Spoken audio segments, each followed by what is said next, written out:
Hello friends, আসসালামু আলাইকুম। আজকে আপনাদের জন্য আরেকটি নিউ ড্রামা নিয়ে চলে এসেছি। তবে ড্রামা শুরু করার পূর্বে একটি কথা বলতে চাই। আচ্ছা, আপনাদেরকে আমার ড্রামা একটুও ভালো লাগে না? তাহলে আপনারা কেন লাইক কমেন্ট করেন না? আপনারা বেশি বেশি লাইক কমেন্ট করলে আমি ভিডিও বেশি বানানোর মোটিভেশন পাই। তাই প্লিজ বেশি বেশি লাইক কমেন্ট করবেন। ওকে, তাহলে গল্প শুরু করি।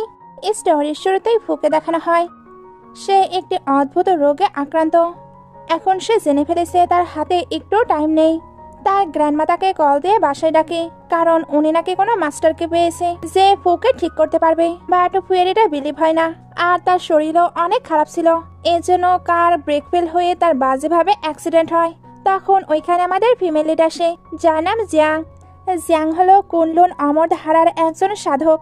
সে অমরত্ব লাভ এবং মহাবিপদ পার হতে ব্যর্থ হয়েছে। এখানে এসে ফুয়ের চিকিৎসা করে। ফুয়েতে বেশ সুস্থ হয়। সিনেমা 3 বছর পরে চলে আসে। জিয়াং কিছু একটা বাই করতে চাচ্ছিল, তবে তার কাছে এতটা মানি নেই। এজন্য সে ভাবতে থাকে এখানে মানি আর্ন করা এতটা কঠিন কেন। ওই নিলামে এবার শেষ পণ্য নিয়ে আসা হয়, যেটা একটি ব্রেসলেট ছিল। জিয়াং এটা যে কোনো ভাবে বাই করতে চাচ্ছিল। ভেতরে ফুকে দেখানো হয় সেও এটা দেখার পরে বাই করার জন্য মরিয়া হয়ে পড়ে। বাইরে জিয়াং প্রাইস বলে, তবে ফু এর থেকেও বেশি প্রাইস বলে ওইটা বাই করে নেয়। আর অ্যাসিস্ট্যান্টকে জিজ্ঞেস করে তার কোনো খোঁজ পাওয়া গেছে। অ্যাসিস্ট্যান্ট বলে, দুঃখিত ভাইস প্রেসিডেন্ট, সারা দেশের হসপিটাল, ক্লিনিক, এমনকি মেডিকেল কলেজের ছাত্রদেরও তদন্ত করা হয়েছে। আপনি যে অ্যাকিউপাঞ্চারকে খুঁজছেন তাকে এখনো খুঁজে পাওয়া যায়নি। আপনি হয়তো এটার স্বপ্ন দেখেছেন। ফুই এবার অসুস্থ হয়ে পড়ে। এরপরেও ভাবছিল তুমি কোথায়। অ্যাসিস্ট্যান্ট ফুয়ের জন্য অনেক চিন্তিত হয়ে পড়ে। বাইরে জিয়াং এই রুমেই আসছিল। সে এবার বাইরে থেকেই বুঝতে পারে ভেতরে কেউ অসুস্থ, তবে তাকে তো ভেতরে যেতে দেওয়া হচ্ছিল না। জিয়াং বলে ভেতরে কেউ অসুস্থ, তাকে বাঁচানোটা জরুরি। আমায় ঢুকতে না দিলে ও তো মারা যাবে। নিরাপত্তা রক্ষীরা বলে তোমার মতো মেয়ে আমরা অনেক দেখেছি, যারা ভাইস প্রেসিডেন্টের কাছাকাছি আসার জন্য অনেক কিছু করে। জিয়াং এদের কথাবার্তা শুনে বিরক্ত হচ্ছিল। এর জন্য এদের ওপরে ম্যাজিক করে ভেতরে চলে আসে। ফু যখন তাকে দেখে তখন তো পুরো অবাক। অ্যাসিস্ট্যান্ট তো কোনো কিছুই জানতো না। জিয়াং এবার ফুয়ের চিকিৎসা করতে শুরু করে। ফু বলে, এটা কি সত্যিই তুমি? আমি স্বপ্ন দেখছি না, সত্যিই তুমি? তুমি আবার আমাকে বাঁচালে? জিয়াং বলে, তুমি কে? তার তো ফুয়ের ব্যাপারে কোনো কিছুই মনে ছিল না। তার এবার ওই ব্রেসলাইটের দিকে নজর যায়। অ্যাসিস্ট্যান্ট বলে, এই ব্রেসলাইটটি আমাদের ভাইস প্রেসিডেন্ট ভবিষ্যতে কাউকে উপহার দেওয়ার জন্য বাই করেছে। ফু এবার তাকে ব্রেসলাইটটি দিয়ে বলে, এটা তোমার জন্যই। জিয়াং অবাক হচ্ছিল। সে এবার ওই ব্রেসলাইটে নিজের পাওয়ার খোঁজার ট্রাই করে, বাট এটা তো কাজই করছিল না। এই জন্য আবারও ফুকে দিয়ে দেয়। তখন তাদের দুজনের স্পর্শ হয়। এতে ওই ব্রেসলাইটটিতে পাওয়ার সঞ্চয় হচ্ছিল। জিয়াং বুঝতে পারে সে যদি ফুয়ের কাছাকাছি থাকে তাহলে এটা হয়তো কাজ করবে। অ্যাসিস্ট্যান্ট জিজ্ঞেস করে, মিস, আমাদের ভাইস প্রেসিডেন্টকে এখন পুরোপুরি সুস্থ? জিয়াং বলে, ভালো, তবে পুরোপুরি সুস্থ নয়, আর মাত্র 3 দিন বাঁচবে। অ্যাসিস্ট্যান্ট বলে, না, এটা হতে পারে না মিস, আপনাকে আমাদের ভাইস প্রেসিডেন্টকে সুস্থ করতেই হবে। জিয়াং বলে, কেবলমাত্র দিনরাত একসঙ্গে বসবাস করলে এর চিকিৎসা করা সম্ভব। এটা শুনতে বলে, ওকে ঠিক আছে। জিয়াং এবার যেতে যেতে বলে, যত তাড়াতাড়ি সম্ভব জিয়াং পরিবারের বাড়িতে আমাকে খুঁজে নিতে এসো। আর বেশি সময় নেই, এর চেয়ে দেরি হলে চিকিৎসা করতে গেলে খুব দেরি হয়ে যাবে। অ্যাসিস্ট্যান্ট বলে, ভাইস প্রেসিডেন্ট, উনি বলল প্রতিদিন একসঙ্গে থাকতে হবে। চিকিৎসার জন্য দিন রাত একসঙ্গে থাকতে হয়? সে নিশ্চয়ই আপনাকে বিয়ে করতে চায়। ফু বলে, তাহলে বিয়ের প্রস্তুতি শুরু করা যাক। একটু পরে এদের জিয়াং হাউসের বাইরে দেখানো হয়। ফু জিয়াং এর জন্য অনেক অনেক গিফট রেডি করেছিল। জিয়াং বুঝতে পারে ফু তার জন্য যে গাড়িটি রেডি করেছে ওইটায় কোনো সমস্যা আছে। অ্যাসিস্ট্যান্ট বলছিল, ম্যাডাম, এটা বিদেশ থেকে রাতারাতি বিমানে করে আনা হয়েছে, এতে কোনো সমস্যা নেই। ফু এরপরেও অ্যাসিস্ট্যান্টকে চেক করতে বলে। অ্যাসিস্ট্যান্ট চেক করে বলে, ভাইস প্রেসিডেন্ট, এটার ব্রেক লাইন কেটে দেওয়া হয়েছে। জিয়াং এবার সকল গাড়িগুলো ভালোভাবে দেখে, তারপর বলে 2 নম্বরটাই আমরা যেতে পারি। অ্যাসিস্ট্যান্ট ভাবছিল ম্যাডাম কিভাবে জানলো এই গাড়িতে সমস্যা আছে। একটু পরে এরা ফু হাউসে চলে আসে। জিয়াং তার বাসা দেখে বুঝতে পারে সমস্যাটি এখানেই। ফুয়ের জীবনকাল তো বেশি সময়ের জন্য নয়, তাকে এখন ফুয়ের কাছে ডক্টর হিসেবে থাকতে হবে, যাতে ফুয়ের চিকিৎসা করার সঙ্গে সঙ্গে তার পাওয়ার কিভাবে অ্যাক্টিভেট করবে এটাও বুঝতে পারে। জিয়াং তার ব্যাপারে ফুকে সবকিছু বলতে চাচ্ছিল না, কারণ তার মনে হচ্ছিল ফু তাকে বিলিভ করবে না। তবে ফু জানায়, আমি তোমায় বিলিভ করি। অ্যাসিস্ট্যান্ট এখানে একটি গ্র্যান্ড মাস্টারের ব্যাপারে বলে। উনিও বুঝতে পেরেছিল এই ভিলাতে প্রবলেম আছে, বাট এরা বিলিভ করেনি। এর জন্য গ্র্যান্ডমাস্টারকে পুলিশের হাতে তুলে দিয়েছে। জিয়াং ভাবে এরা তো অতি প্রাকৃতিক শক্তিতে বিলিভ করে না, আমায় এটা অবশ্যই লুকিয়ে রাখতে হবে। সবাই এবার ভেতরে আসে। জিয়াং চারিদিকটা নোটিস করছিল, সবকিছুই কেমন জানি অদ্ভুত। জিয়াং এর শরীর আবারও হঠাৎই খারাপ হতে শুরু করে। সবাই তাকে সামলানোর ট্রাই করছিল। তখনই আন্টি আর কাজিন সিস্টার আসে। তারা জিয়াংকে ফুয়ের ক্লোজ হতে দেখে তাকে সরিয়ে দিচ্ছিল। ফু জানায় সে আমার ওয়াইফ। কাজিন সিস্টার বলে তুমি একটি ধূর্ত মহিলা, তোমার এই পরিবারের কোনো জায়গা নেই। ফু বলে সম্মান দেখাও, সে তোমার sister in law. Cousin sister বলে ভাই তুমি এতটা অসুস্থ, এরপরেও সে তোমায় বিয়ে করছে, তাহলে স্পষ্ট সে তোমার টাকার পেছনে লেগেছে। ফু বলে আবার আমি বলছি সে আমার ওয়াইফ, কেউ যদি তাকে অসম্মান করার ট্রাই করে তাহলে তার এখানে কোনো জায়গা নেই। আন্টি এটা শুনে জিয়াংকে বলে ফুয়ের রুম দোতলায়। জিয়াং এবার আন্টিকে ধন্যবাদ বলে ফুকে নিয়ে ওপরে চলে আসে। নিচে আন্টি বলছিল সে না বিয়ে করে এখানে এসেছে, আজ ওয়েডিং নাইটেই তাকে শেষ হতে হবে। তোমরা অপেক্ষা করো, খুব তাড়াতাড়ি আমি তোমাদের জন্য বিয়ের উপহার পাঠাচ্ছি। ওপরে জিয়াং বলছিল খোলো। ফু বলে আমি এখনো প্রস্তুত নই। জিয়াং বলে তুমি এত বড় মানুষ, কিসের প্রস্তুতি নেবে? ফু অবাক হচ্ছিল। জিয়াং বলে নেকে ঠাও, আমি বাথরুমে যাচ্ছি। ফু এটা শুনে আবারও অবাক হয়, তবে সে একটু পরে ওয়াশরুমে চলে আসে। জিয়াং বলে তোমার বাথরুম খুলে এর মধ্যে বসে পড়ো, আমি এটার মাঝে কিছু ওয়াইন ঢেলে দিচ্ছি। ফু এবার নিজেকে ওপেন করে ওইখানে বসে। জিয়াং এর নজর তার দিকে চলে যাচ্ছিল। ফু বলে আমায় এখানে কতক্ষণ থাকতে হবে? জিয়াং এবার কিছু বলতে আসলে তার উপরেই পড়ে যায়, ফলে দুজনার অ্যাক্সিডেন্টাল কিস হয়। ফু এতে শকড হয়েছিল। জিয়াং বলে এটা ভুল করে হয়ে গেছে, আর তোমার এখানে 30 মিনিট থাকলেই চলবে। ফু মনে মনে ভাবছিল এক্ষুনি যে কিসটি হলো, এটা আগের মতো নয়, কেমন অন্যরকম।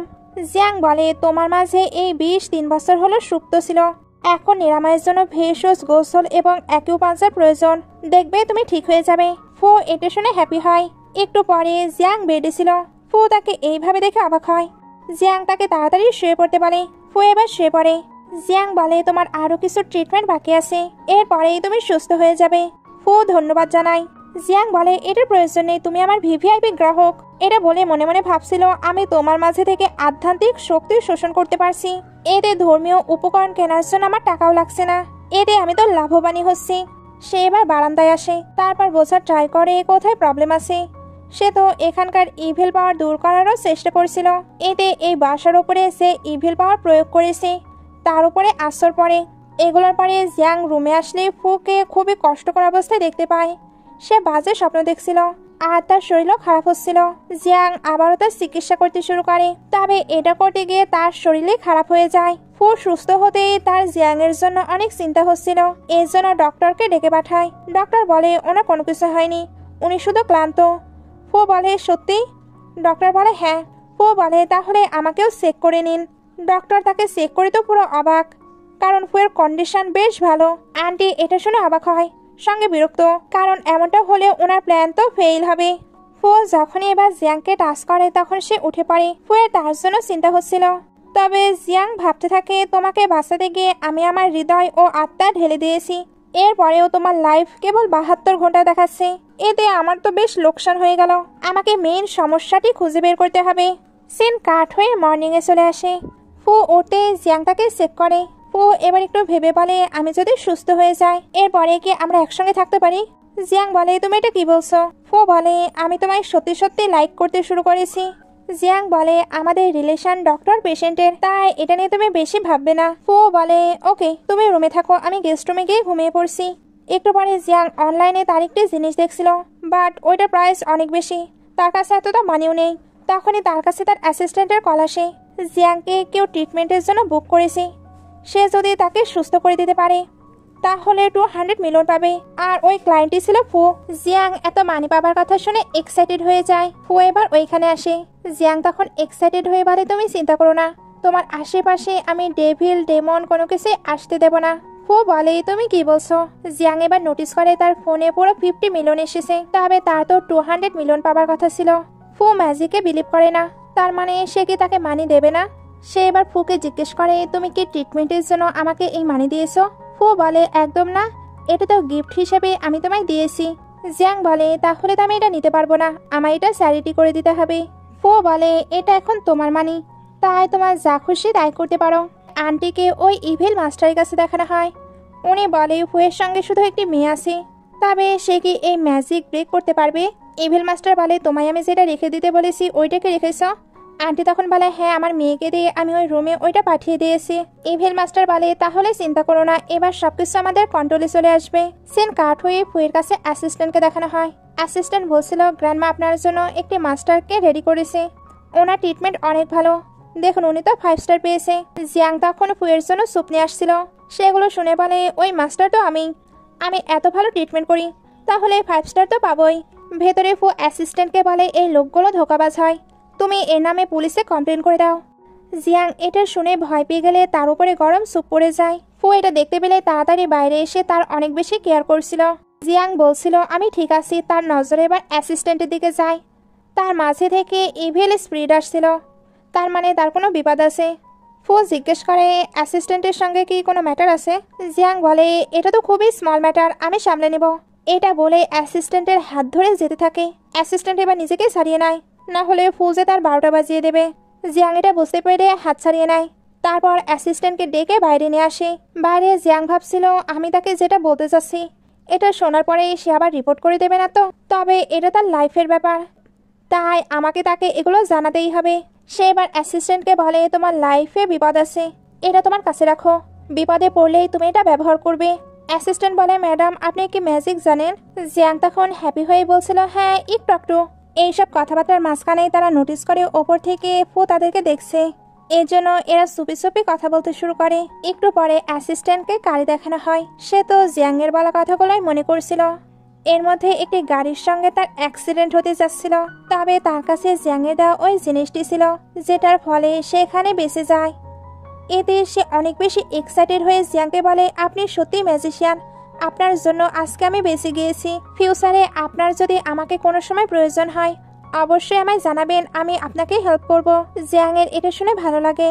অ্যাসিস্ট্যান্ট বলে, আপনি ম্যাজিশিয়ান, এটা ভাইস প্রেসিডেন্টকে কেন জানাচ্ছেন না? জিয়াং বলে, তুমি ভালোভাবেই জানো সে এগুলোতে বিলিভ করে না, তাই এই সবকিছুই আমাকে সিক্রেটলি করতে হবে। অ্যাসিস্ট্যান্ট বলে, কোনো ব্যাপার না, আমি আপনার সঙ্গে সবসময় আছি। জিয়াং এবার তাকে কাছে ডেকে বলে দেয় তারা যে মাস্টারকে অ্যাপয়েন্টমেন্ট করছিল ওইটা সেই। অ্যাসিস্ট্যান্ট এটা শুনে আরো এক্সাইটেড হয়। ফু এবার ওইখানে এসে বলে, তোমরা কি করছো? জিয়াং এবার এই ম্যাটারটা হ্যান্ডেল করতে বলে, চলো আমরা ঘুরতে যাই। ফু রুমের দিকে যাচ্ছিল। জিয়াং বলে, আমি তো বাইরে যেতে চাচ্ছিলাম। ফু বলে, আমরা লাগেজ প্যাক করে রিসোর্টে যাব, ওইখানেই আমরা ঘুরবো। অ্যাসিস্ট্যান্ট বলে, হ্যাঁ আপনাদের ওইখানে যাওয়া উচিত, কারণ আপনাদের নিউ ম্যারেজ হয়েছে। জিয়াং যখন ফুয়ের সঙ্গে যাচ্ছিল তখন অ্যাসিস্ট্যান্ট ইশারা করে বলে সে সবকিছুর অ্যারেঞ্জমেন্ট করবে। একটু পরে এরা যখন বের হচ্ছিল তখন আন্টির সঙ্গে দেখা হয়। আন্টি ভাবছিল ইভিল মাস্টারের পাওয়ার কি এখনো অ্যাক্টিভেট হয়নি, এরা তো স্বাভাবিক আছে। জিয়াং এবার আন্টির নকেটের দিকে নোটিস করে, ওইটা কেমন অদ্ভুত। তার মনে হচ্ছিল এইসব ম্যাজিক হয়তো আন্টি করাচ্ছে, বাট উনি কি বুঝতে পারছে না এগুলোতে ফিউচারে ওনারই প্রবলেম হবে। সে এবার আন্টির সামনে অ্যাক্টিং করে বলে, আমরা তো নিজেদের হানিমুনে যাচ্ছি, বাই চান্স আপনি কি আবার আমাদের সঙ্গে যাবেন, যাতে আমরা বেবি করব ওইটা দেখতে পারেন। ফু তার এইসব অদ্ভুত কথাবার্তা শুনে অবাক হচ্ছিল। আন্টি এবার মনে মনে ভাবে, এই মেয়ে সত্যি অনেক বেশি চালাক। সে ফুকে সিডিউস করে তাড়াতাড়ি বেবি করতে চাচ্ছে, যাতে এই ফ্যামিলিকে নিজের আয়ত্তে আনতে পারে। তবে আমি এটা মোটেও হতে দেব না। উনি এবার নিজের নকেট ধরে কিছু একটা করার ট্রাই করছিল। জিয়াং এটা বুঝতে পেরেই ফুকে কিস করে দেয়। জিয়াং এর পাওয়ার তো বেশ শক্তিশালী, এই জন্য আন্টির নকেটটি এখানে ভেঙে যায়। জিয়াং এতে হ্যাপি হয়ে বলে, আন্টি এটা কি হলো? আশা করছি আপনার নকেটটি অনেক দামি নয়। সে তো আন্টিকে নিয়ে মজা করে ফুকে নিয়ে চলে যায়। আন্টি এবার ভাবতে থাকে, একবার তোমরা আবারও ওল্ড হাউসে ব্যাক করো, ওই দিনই তোমাদের শেষ দিন হবে। একটু পরে এদেরকে রিসোর্টে দেখানো হয়। জিয়াং এখানে নোটিস করে ওই নকেটি ভাঙার পরে ফুকে বেশ হ্যান্ডসাম লাগছে। জিয়াংকে এসব বিহেভ করতে দেখে ফু বলে, আমায় কি অনেক প্রিটি লাগছে? জিয়াং বলে, হ্যাঁ তুমি অনেক বেশি হ্যান্ডসাম। ফু বলে, তাই? তার মানে তুমি আমায় লাইক করো? জিয়াং এটা শুনে অবাক হয়ে যায়।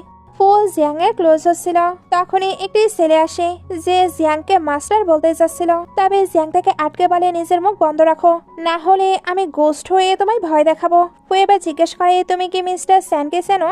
জিয়াং তখন বলে আসলে তার ড্যাড তো অসুস্থ ছিল, তখন ওনার ট্রিটমেন্ট করতে আমি তাদের বাসায় গিয়েছিলাম, তখন থেকে তার সঙ্গে আমার পরিচয় আছে। এটা বলেই স্যানকে নিয়ে দৌড়ে চলে যায়। ফু এদের দুজনকে এত ফ্রিলি কথা বলতে দেখে অ্যাসিস্ট্যান্টকে বলে তুমি এদের বিষয়ে ইনফরমেশন কালেক্ট করো, আমি জানতে চাই তারা সত্যি কিভাবে পরিচিত হয়েছে।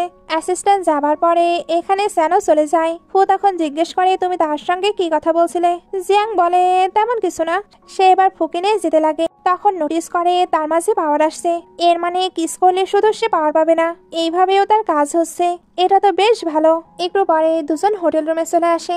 জিয়াং এখানে বেশ এক্সাইটেড ছিল, কারণ একে তো রুমটি অনেক সুন্দর, দ্বিতীয়ত ফুয়ের টাইম লিমিট এখন অনেকটা বেড়ে গিয়েছে, তার মানে এবার তার শুধু প্রফিটই হয়েছে। ফু তো দাঁড়িয়েছিল। জিয়াং এবার তাকে টেনে সোফায় নিয়ে নেয় আর বলে চলো ট্রিটমেন্ট শুরু করা যাক। ফু বলছিল এখন না। জিয়াং বলে তো কখন? তুমি কি ঠিক হতে চাও না? ফু এবার বলে আমাদের কি কিছু করতে হবে? জিয়াং বলে তুমি সবসময় কেন এমনটা ভাবো, এখন নিডেল দিয়ে সকল কাজ হয়ে যাবে। সে এবার ফুয়ের ট্রিটমেন্ট শুরু করে। ফু ঘুমিয়ে পড়েছে। ঘুমের মাঝে সে বাজে স্বপ্ন দেখছিল। ওইখানে জিয়াং এর রূপে তাকে একটি ডেমন ডেকে নিয়ে যায়, তারপর তার সঙ্গে খুবই অদ্ভুত বিহেভ করে। লাস্টলি সে নিজেকেও শেষ করে আর ফুকেও শেষ করে। এইসব স্বপ্ন দেখে সে প্রচন্ড ভয় পাচ্ছিল। জিয়াং তাকে এইভাবে দেখে বুঝতে পারে নিশ্চয়ই কোনো প্রবলেম চলছে। সে এবার তার স্বপ্নের ভেতরে ঢুকে বুঝতে পারে ওইখানে তো ডেমন এসেছে। ওই ডেমনের কাজ সকলের স্বপ্নে গিয়ে তাকে ভয় দেখানো।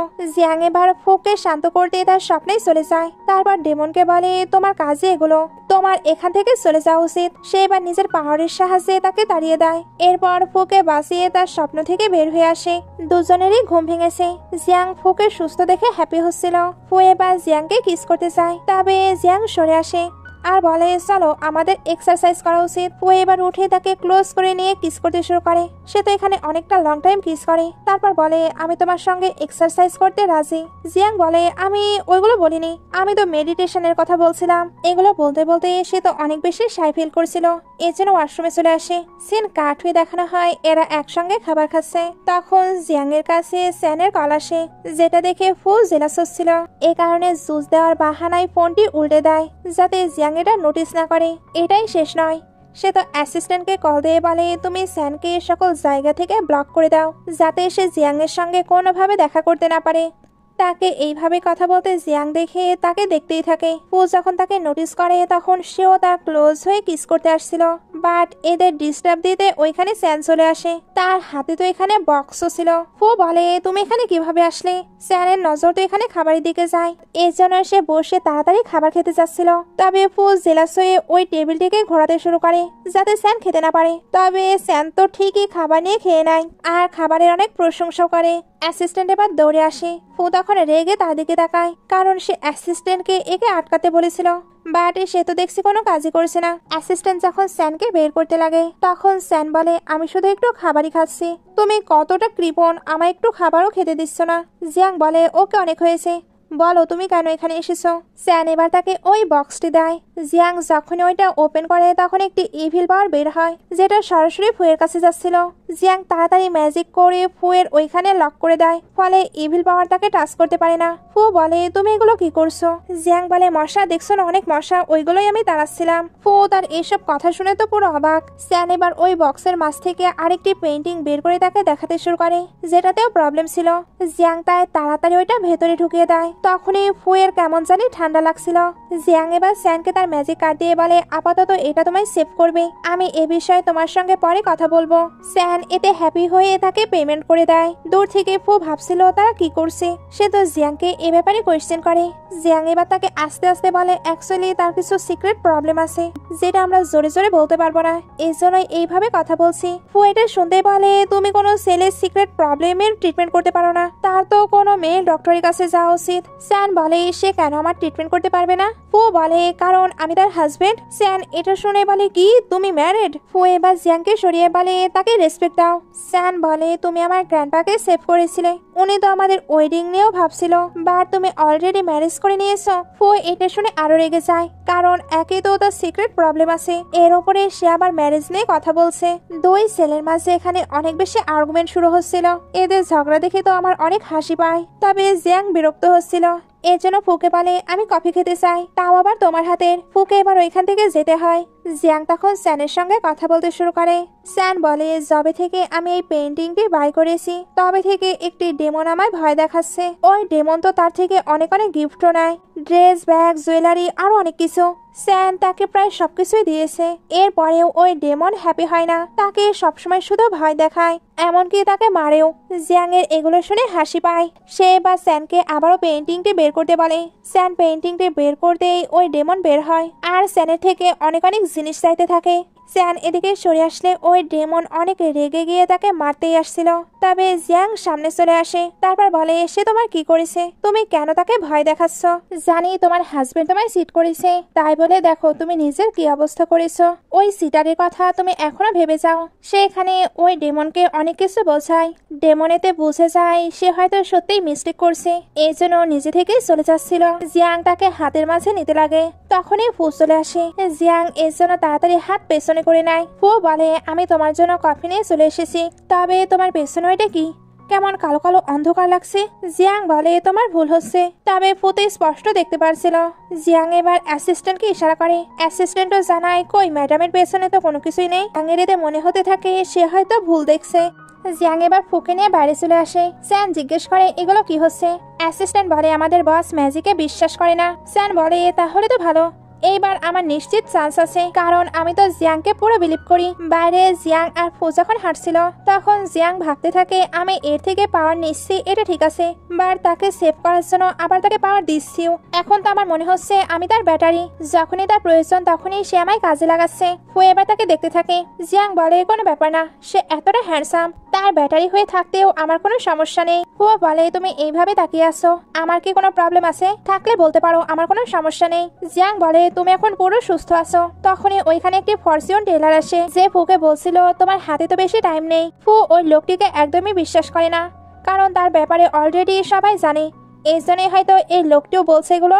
জিয়াং ভাবে এইটাই সুযোগ, ফুকে বিলিভ করাতে হবে ফরচুন টেলিং বলে কোনো কিছু এক্সিস্ট করে। সে এবার ফুকে বলে, আমাদের ওনাকে চান্স দেওয়া উচিত। ফু বলে, না, এই সবকিছুই তাদের চালাকি। ফরচুন টেলার এবার বলে, তুমি আমায় যে কোনো কিছু জিজ্ঞেস করতে পারো, যেটা কেউ জানে না সেটাও আমি বলে দিতে পারবো। ও এর পরেও ওই লোকটিকে ইগনোর করে চলে যাচ্ছিল। ফরচুন টেলার এবার পেছন থেকে বলে, তোমার লাইফ অনেক হার্ড ছিল, লাস্ট 3 বছর হলো তুমি যেটা পাওয়ার চেষ্টা করছো, ওইটা পাওয়ার জন্য এখন যদি তুমি অ্যাকশন না নাও তাহলে ওইটা হারিয়ে ফেলবে।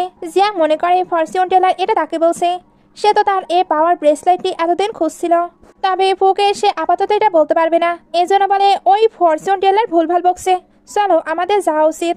তবে ফু কিন্তু মন থেকে ফরচুন টেলারের বলা কথাগুলো মনে করছিল। এই 3 বছর হলেও সে জিয়াংকে চেয়ে আসছে, সে যদি তাকে পাওয়ার সত্যিই চেষ্টা না করে তাহলে হয়তো হারিয়ে ফেলবে। সে এবার জিয়াং এর দিকে অদ্ভুতভাবে তাকিয়েছিল। জিয়াং ভাবছিল সে আবারও কি আমায় কিস করবে। ফুয়ের মাথায় তো ফরচুন টেলারের বলা কথাগুলোই ঘুরছিল, সে যদি জিয়াংকে পাওয়ার চেষ্টা না করে তাহলে হারিয়ে ফেলবে। এগুলো ভাবতে ভাবতে জিয়াংকে কিস করতে শুরু করে। জিয়াং প্রথমে চুপ থাকে, বাট পরে আবার সরে আসে, কারণ সে ফুয়ের ক্লোজ হতে পারে না, এতে তো সবকিছু আরো বেশি কমপ্লিকেটেড হয়ে যাবে। ওইখানে এবার জিয়াং এর ব্রাদার আসে, সে এসেই ফুকে বলে, তুমি কিন্তু আমার সিস্টারকে একদমই ডিস্টার্ব দেবে না। ফু বলে, তোমায় চিন্তা করতে হবে না, আমরা অলরেডি ম্যারিড, আর আমি তার অনেক অনেক বেশি কেয়ার করতে চাই। জিয়াং এবার বলে, ব্রাদার তুমি কিছু বলতে চাও? ব্রাদার তখন তার গার্লফ্রেন্ডের সঙ্গে জিয়াং এর পরিচয় করিয়ে দেয়, তার গার্লফ্রেন্ডের সঙ্গে ফ্রেন্ডও ছিল। জিয়াং তার ব্রাদারের গার্লফ্রেন্ডকে দেখে বুঝতে পারে ওই মেয়েটি তার ফ্রেন্ডের সঙ্গে তাকে সিট করছে। সে এবার এদের একটু লেসন শেখানোর জন্য একসঙ্গে ডিনার করতে যায়। সবাই এবার রেস্টুরেন্টে আসে, ওয়েটার্সরা এদেরকে খাবার সার্ভ করতে আসে। জিয়াং বলে, এদের ড্রেস আমার একদমই ভালো লাগছে না। ওয়েটার শুনতেই কল দিয়ে সকলের ড্রেস চেঞ্জ করার অর্ডার দেয়। সবাই ড্রেস চেঞ্জ করে খাবার নিয়ে চলে আসে। এখানে ম্যাক্সিমাম খাবারই ভেজিটেবল ছিল। জিয়াং ইচ্ছা করে তার ভাইয়ের গার্লফ্রেন্ডকে ওইগুলো খাওয়াতে থাকে, কারণ তার এই খাবারগুলো একদমই পছন্দ নয়। ওই ফ্রেন্ডের সঙ্গেও সে ভালোই মজা নেয়। এগুলোর পরে সে যখন ফুয়ের সঙ্গে বসেছিল, ফু বলে, তুমি এমনটা কেন করলে? জিয়াং এবার বলে দেয় ওই মেয়েটি তার ব্রাদারকে সিট করছে, তবে তার ব্রাদার তো কোনো কিছুই বুঝতে পারছে না, এই জন্যই সে তার ব্রাদারের হয়ে তাদেরকে একটু লেসন শেখালো। ফু বলে, তোমার ব্রাদারকে তোমার এগুলো বলে দেওয়া উচিত। তখন এই ব্রাদার জিয়াং এর জন্য বড় ওয়াটারমেলন নিয়ে আসে, সে কিন্তু জিয়াংকে অনেক ভালোবাসতো। এরা এবার ব্রাদারকে একটি হোটেল রুমের বাইরে নিয়ে আসে আর বলে, যা কিছুই হোক তুমি নিজেকে শান্ত রাখবে, কারণ এখন সে যেটা দেখতে চলেছে ওইটা দেখার পরে তার হার্টে পেইন শুরু হবে। তবে সে যদি মনকে আগেই বুঝিয়ে নেয় তাহলে কষ্টটা কম হবে। ব্রাদার এবার ভেতরে আসলে তার গার্লফ্রেন্ডকে তার এই ফ্রেন্ডের সঙ্গে মজা করতে দেখে। সে তো এতে প্রচন্ড রেগে তাদেরকে হিট করছিল। তবে জিয়াং নিজের পাওয়ারের সাহায্যে তাকে আটকে নেয়, কারণ এগুলো ইলিগাল। এরা তো ওইখান থেকে পালায়। জিয়াং তখন তার পাওয়ার ইউজ করে তার ব্রাদারকে শান্ত করে, তারপর তাকে পানি দেয়। ব্রাদার বলে, তোমাদের আমার নিয়ে চিন্তা করতে হবে না, আমি নিজেকে কন্ট্রোল করে নিয়েছি। জিয়াং এবার চুপি চুপি তার ব্রাদারের হাতে তার ওই পেপারস দেয়, যাতে ব্রাদার নিজেকে প্রোটেক্ট করতে পারে। ফু এবার জিজ্ঞেস করে, তুমি ওইটা কি দিলে? ব্রাদার এবার ওইটা তুলে বলে, এই দেখো, আমার সিস্টার আমায় প্রোটেক্ট করার জন্য এটা দিয়েছে। ফু এটা শুনে জেলাস হয়ে বলে, ওয়াইফ, আমার ওইটা লাগবে। আমার ওয়াইফের জিনিসের ওপরে আমার প্রথমে অধিকার। জিয়াং এবার তাকে ওইটা দিয়ে দেয়। তারপর ভাবে কিছু অদ্ভুত লাগছে। আরে ফুয়ের গ্র্যান্ডমা তো অসুস্থ, সেটা এখান থেকেই ফিল করতে পারছিল। তখনই অ্যাসিস্ট্যান্টের কাছে কল আসে। তারাও জানতে পারে গ্র্যান্ডমায়ের হেলথ ভালো নেই। জিয়াং বলে, আমাদের তাড়াতাড়ি যেতে হবে, আর তোমার যদি কোনো কোশ্চেন থাকে ওইটা আমি পরে এক্সপ্লেন করব। সিন কাট হয়ে দেখানো হয় এরা বাসায় চলে এসেছে। ফু গ্র্যান্ডমাকে জিজ্ঞেস করেছিল, আপনার কি হয়েছে? গ্র্যান্ডমা তো কথা বলতে পারছিল না। আন্টি বলে, ডক্টর ওনাকে চেক করেছে, ওনার মাঝে তো কোনো সমস্যা পাওয়া যায়নি। ফু এবার জিয়াংকে সামনে এনে বলে, তুমি গ্র্যান্ডমায়ের চেক আপ করো। জিয়াং এবার গ্র্যান্ডমাকে দেখছিল। কাজিন সিস্টার বলে, ডক্টরই কোনো কিছু বুঝতে পারেনি, আর তুমি কিভাবে বুঝতে পারবে? তুমি তো মেডিকেলের মাও জানো না। জিয়াং তো চেক করে বুঝতে পারে গ্র্যান্ডমায়ের কি হয়েছে। এরপরেও আন্টিকে জিজ্ঞেস করে, উনি কিছু খেয়েছিল? আন্টি বলে, সবাই যেটা খেয়েছিল উনিও সেটাই খেয়েছে। জিয়াং বলে, বাট ওনাকে তো পয়জন দেওয়া হয়েছে, এখন তাড়াতাড়ি ওনার ট্রিটমেন্ট করতে হবে। আন্টি এবার চিল্লে বলে, তুমি এটা কি বলছো? বাই চান্স তুমি মিন করতে চাচ্ছ আমরা ওনাকে পয়জন দিয়েছি? ভুলে যেও না, ওইটা আমার মম, আমি কেন ওনাকে শেষ করব? জিয়াং বলে, আপনার এত চিল্লি করার প্রয়োজন নেই, গ্র্যান্ডমা ঠিক হলে উনিই বলে দেবে আসলে কি হয়েছিল। কাজিন সিস্টার বলে, তুমি গ্র্যান্ডমার ট্রিটমেন্ট করবে? বাই চান্স ওনার কিছু হয়ে গেলে তুমি কি দায়ভার নেবে? ফু তখন বলে, আমি জিয়াংকে বিলিভ করি, আমি জানি সেটা করতে পারবে। অ্যাসিস্ট্যান্ট এবার আন্টি আর কাজিন সিস্টারকে বাইরে নিয়ে আসে। ফুও বাইরে যায়। জিয়াং তখন গ্র্যান্ডমার ট্রিটমেন্ট করতে শুরু করে। সে এখানে নিজের নিডিল আর ম্যাজিক পাওয়ার দিয়ে গ্র্যান্ডমাকে সুস্থ করে দেয়। এতে সে অসুস্থ ফিল করছিল। ফু বলে, তোমার কি হয়েছে? জিয়াং বলে, আমি ঠিক আছি, আর গ্র্যান্ডমাও এখন সুস্থ। অন্যদিকে আন্টি ওই ইভিল মাস্টারের সঙ্গে দেখা করতে এসেছে। ফু এখন তো বাসায় ফিরেছে, তাই এবার তারা তাদের ম্যাজিক পাওয়ার ইউজ করতে চাচ্ছিল। ইভিল মাস্টার আন্টিকে একটি জিনিস দেয়, সঙ্গে প্ল্যানও শেয়ার করে। আন্টি বলে, ওকে আমি সবকিছু বুঝতে পেরেছি। এদিকে গ্র্যান্ডমা উঠতে এরা গ্র্যান্ডমায়ের অনেক বেশি কেয়ার করছিল। গ্র্যান্ডমা এবার ফু আর জিয়াং এর হাত ধরে বলে, তোমাদের তো বিয়ে হয়ে গেছে, তাই তোমাদের সারা জীবন একসঙ্গে হ্যাপিলি থাকতে হবে। তোমরা হ্যাপিলি থাকলেও আমিও হ্যাপি। ফু বলে, গ্র্যান্ডমা আপনি চিন্তা করবেন না, আমরা সারা জীবন একসঙ্গে অনেক বেশি হ্যাপি থাকবো। তবে জিয়াং এর মাথায় অন্য কথা ঘুরছে। সে তো নিডিলের সঙ্গে সঙ্গে নিজের সুপার পাওয়ারও ইউজ করেছে, যেটা ফু দেখেছে। এখন সে কি এই বিষয়ে তাকে কোয়েশ্চেন করবে? তার মনে হচ্ছিল ফু এবার এই বিষয়ে তাকে কোয়েশ্চেন করবে। একটু পরে রুমে এসে ফু জিজ্ঞেস করে, গ্র্যান্ডমাকে কি সত্যি পয়জন দেওয়া হয়েছিল? জিয়াং বলে, হ্যাঁ। এখন আমি যেগুলো বলবো তুমি কি সেটা বিলিভ করবে? ফু বলে, অবশ্যই বিলিভ করব। জিয়াং বলে, অ্যাকচুয়ালি তোমার গ্র্যান্ডমা তোমার জন্য যে ম্যাজিশিয়ান ডক্টরকে হায়ার করেছিল ওইটা আমি। ফু বলে, কি তুমি ম্যাজিক করে রোগীদের সুস্থ করো? জিয়াং এবার কান্না করতে করতে বলে, তুমি রাগ করো না, হয়তো আমি মানির জন্য এগুলো করছি, তবে আমি যেগুলো বাই করতে চাচ্ছি ওইগুলোর অনেক প্রাইস, তাই আমার মানির অনেক প্রয়োজন। ফু বলে, হঠাৎ কেন তুমি সবকিছু অ্যাকসেপ্ট করে নিলে? জিয়াং বলে, তুমি না অ্যাসিস্ট্যান্টকে বললে তুমি ওই ম্যাজিশিয়ানকে জেলে দেবে, তাও আবার 10 বছরের জন্য? তবে তুমি বিলিভ করো তোমাদের এই পুরো বাসাতে কালো জাদু করা হয়েছে, এজন্যই একে একে তুমি গ্র্যান্ডমা অসুস্থ হয়ে পড়ছো। আমি যদি তোমাকে সেভ করতে না আসতাম তাহলে অনেক আগেই তুমি শেষ হয়ে যেতে। এখানে আসার আমার একটি মোটিভ ছিল, সেটা হলো তোমায় সুস্থ করা। ফু এটা শুনে রেগে বলে, তার মানে তুমি শুধু আমায় ক্লায়েন্ট মনে করো, তোমার লাইফে আমার কোনোই ভ্যালু নেই। এটা বলতে বলতে অসুস্থ হয়ে পড়ছিল। জিয়াং তার কাছে আসতে থাকলে ফু বলে, তুমি কি কখনোই আমাকে একটুও লাইক করনি? সে তো সেন্সলেস হয়ে যায়। জিয়াং তখন বুঝতে পারে আবারও হয়তো ম্যাজিক করা হচ্ছে। সে তো নিজের ম্যাজিক পাওয়ার ইউজ করে ফুকে ঠিক করে ফেলে, বাট সে অসুস্থ হয়ে যায়। ফু তাকে নিয়ে চিন্তায় পড়ে যায়। জিয়াং বলে, আমি ঠিক আছি। ফু বলে, 3 বছর আগেও তুমি আমায় সেভ করেছিলে, ওই সময় থেকেই আমি তোমায় লাইক করি। জিয়াং বলে, ওই সময় আমার পাওয়ার আরো কম ছিল, এই জন্যই হয়তো আমি সবকিছু ভুলে গিয়েছি। তবে আমি আমাদের রিলেশনকে নিয়ে ভেবে দেখব, এটার জন্য আমার কিছুটা টাইম লাগবে। ফু এটাতে অ্যাগ্রি করে। জিয়াং এবার বলে, আমি যদি কারো ট্রিটমেন্ট করি তাহলে তারা কিন্তু আমায় মানি দেয়, তুমি এখনো আমায় পেমেন্ট করনি। ফু এটা শুনতে তাকে মানি ট্রান্সফার করে। জিয়াং পেমেন্ট দেখে তো পুরো অবাক, কারণ সে পুরো 100 মিলিয়ন দিয়েছিল। ফু তার এক্সপ্রেশন দেখে বলে, এটা কি কম হয়েছে, আমি আরো ট্রান্সফার করছি। জিয়াং বলে, না না, তোমার ট্রিটমেন্ট অনুযায়ী এই মানি অনেক বেশি। ফু বলে, তুমি আমার লাইফকে সেভ করছো, তুমি এর থেকেও বেশি ডিজার্ভ করো। জিয়াং বলে, ওকে, আমি ফিউচারে তোমার আরো বেশি কেয়ার করব, যাতে তুমি পুরোপুরি সুস্থ হয়ে যাও। এটা বলে মনে মনে ভাবছিল, আই হোপ তুমি সারা জীবন অনেক অনেক বেশি হ্যাপি থাকো। একটু পরে ফু আর জিয়াং গ্র্যান্ডমায়ের কাছে আসে। গ্র্যান্ডমা এখানে জিয়াংকে গিফট দিচ্ছিল। জিয়াং ভাবতে থাকে, আমার কি এটা নেওয়া ঠিক হবে? ফু বলে, গ্র্যান্ডমা এত ভালোবেসে তোমায় গিফট দিচ্ছে, তোমার এটা নেওয়া উচিত। জিয়াং এবার গিফটটি নিয়ে নেয়, সঙ্গে গ্র্যান্ডমাকে প্রোটেকশন পেপার দেয়, যাতে বিপদ আসলেই উনি নিজেকে রক্ষা করতে পারে। কাজিন সিস্টার এগুলো দেখে অনেক জেলাস হচ্ছিল, কারণ গ্র্যান্ডমা এই 2 দিনের মেয়েকে কতটা ভালোবাসছে। তবে আন্টি মনে মনে অনেক খুশি ছিল, কারণ ওনার প্ল্যান তো অলরেডি সাজানো আছে।